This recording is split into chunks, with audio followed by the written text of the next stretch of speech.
Now from campaign insiders that Mrs. Clinton plans to, quote, run out the clock, largely ignoring the controversies until the voters go to the polls. But our next guest has other plans. He says his website, WikiLeaks, is set to publish information that will not be helpful to Mrs. Clinton, and it may force her to respond. Moments ago, we had a lengthy and fascinating conversation with Julian Assange, co-founder and editor-in-chief of WikiLeaks. He only agreed to speak to us from an undisclosed location since he is currently wanted for extradition by Sweden, and he's under investigation by the U.S. government, too, for his role in the largest leak of classified documents in U.S. history. Julian, thank you very much for being here. So let's start with the additional information you have regarding Hillary Clinton. When can we expect this information? While we're working around the clock, we have received quite a lot of material, stimulated, of course, by the U.S. election process and by our major DNC revelation, which has now led to the resignation of 5 top officials in the DNC, including Debbie Wasserman Schultz, the president, the last one late last week. So, you know, it's a complex business what we do. We have to assess the veracity. We have a perfect 10-year record so far in never getting it wrong. We want to keep that reputation, understand how things should be formatted, what media we should be involved in, what is the best way to stage it out. Do we accumulate everything, assess it, publish it all in one batch, or do we do several batches? The approach that we've decided to take is that we do several batches.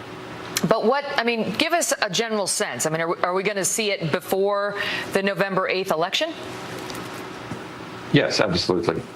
In the case of the DNC leaks, for example, we pushed as fast as we could to try and get it in before the Democratic nomination conference, because obviously people have a right to understand who it is that they're nominating and what sort of process was involved. And the same is true here for the US electoral process.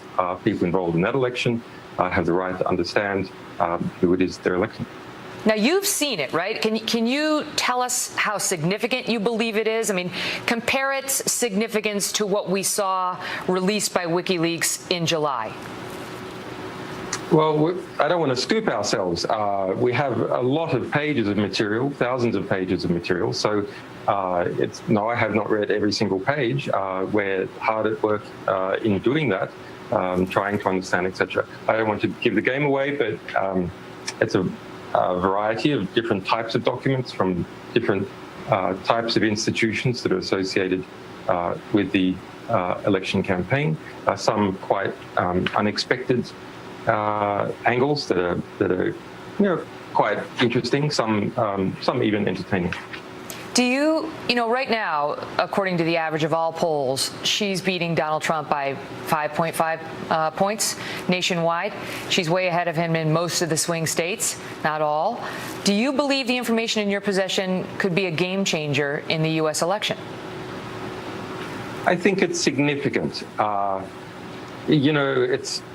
It depends on how it catches fire in the public and in the media. I want to ask you, because there's a big AP report today saying WikiLeaks releases the private information of innocence.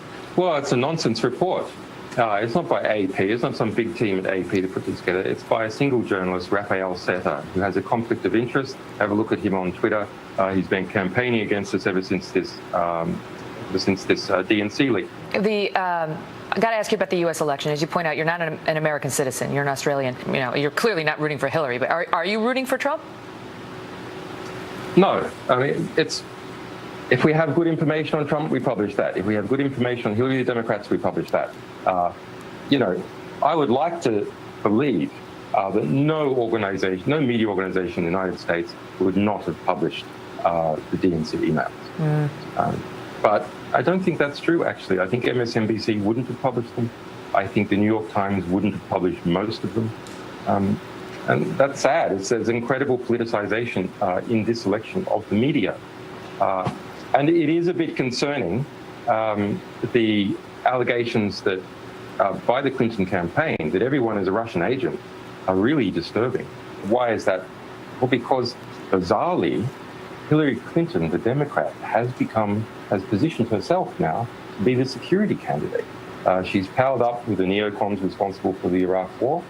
and she's grabbed on to this kind of neo-McCarthyist hysteria about Russia and is using that to demonize the Trump campaign. The Trump campaign has all sorts of things wrong with it, but as far as we can see, being Russian agents is not one of them. Some people have asked us, when will you release information on Donald Trump? And of course, we are very interested in all countries to reveal the truth about different candidates so people can understand.